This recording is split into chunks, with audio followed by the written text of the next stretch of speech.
ജീവവചനമേ നമോ നമഃ.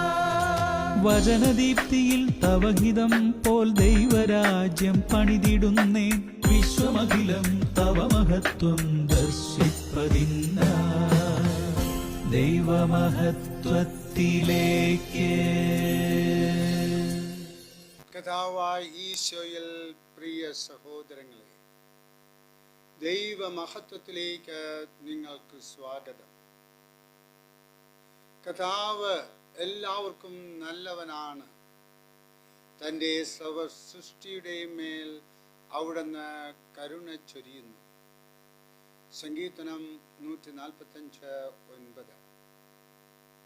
ജീവിതത്തിൽ വലിയ വിജയം നേടിയ അനേകരുടെ കഥകൾ നാം കേട്ടിട്ടുണ്ടായിരിക്കും. പലരും വളരെയധികം യാതനകളും കഷ്ടപ്പാടുകളും നിറഞ്ഞ സാഹചര്യങ്ങളിൽ നിന്നാണ് വലിയ നേട്ടങ്ങളിലേക്ക് കുതിച്ചത്.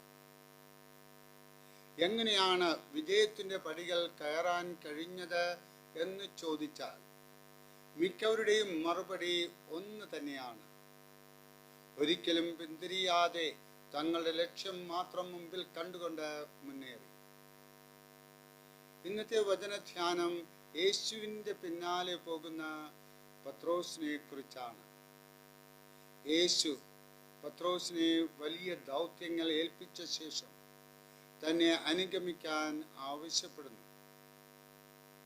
സുവിശേഷ വിവരണങ്ങൾ മനോഹരമായി ഈ രംഗം ചിത്രീകരിക്കുന്നു. പത്രോസ് തിരിഞ്ഞു നോക്കിയപ്പോൾ യേശു സ്നേഹിച്ചിരുന്ന ആ ശിഷ്യൻ പിന്നാലെ വരുന്നത് കണ്ടു. അവനെ കണ്ടപ്പോൾ പത്രോസ് യേശുവിനോട് ചോദിച്ചു, കർത്താവേ, ഇവന്റെ കാര്യം എന്ത്? യേശു പറഞ്ഞു, ഞാൻ വരുന്നതുവരെ ഇവൻ ജീവിച്ചിരിക്കണമെന്നാണ് എൻ്റെ ഹിതമെങ്കിൽ നിനക്ക് എന്ത്? നീ എന്നെ അനുഗമിക്കുക.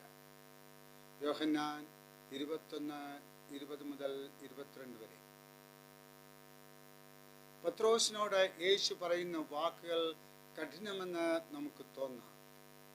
തങ്ങളുടെ കൂടെയുള്ളവനും യേശുവിന് പ്രിയപ്പെട്ടവനുമായ ശിശുവിനെ കുറിച്ച് പത്രോസ് ചോദിക്കുന്നത്.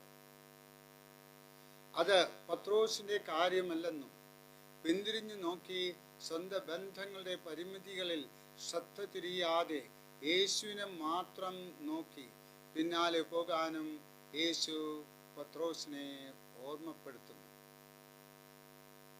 യേശുവിനെ വിളി സ്വീകരിച്ച് അവിടുത്തെ പിന്നാലെ പോകുവാൻ തീരുമാനിക്കുന്നവർക്ക് സ്വന്തം ബന്ധങ്ങളുടെ ഓർമ്മകൾ പാടില്ല എന്നതല്ല ഇതിനർത്ഥം.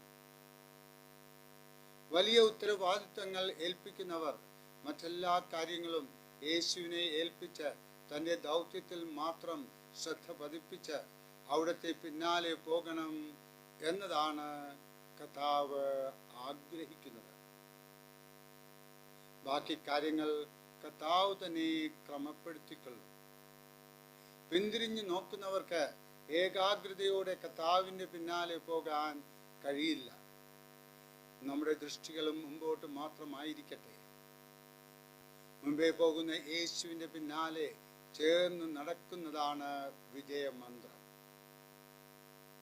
അങ്ങേ അനുഗമിക്കാനായി എന്നെ വിളിച്ച യേശുനാഥ,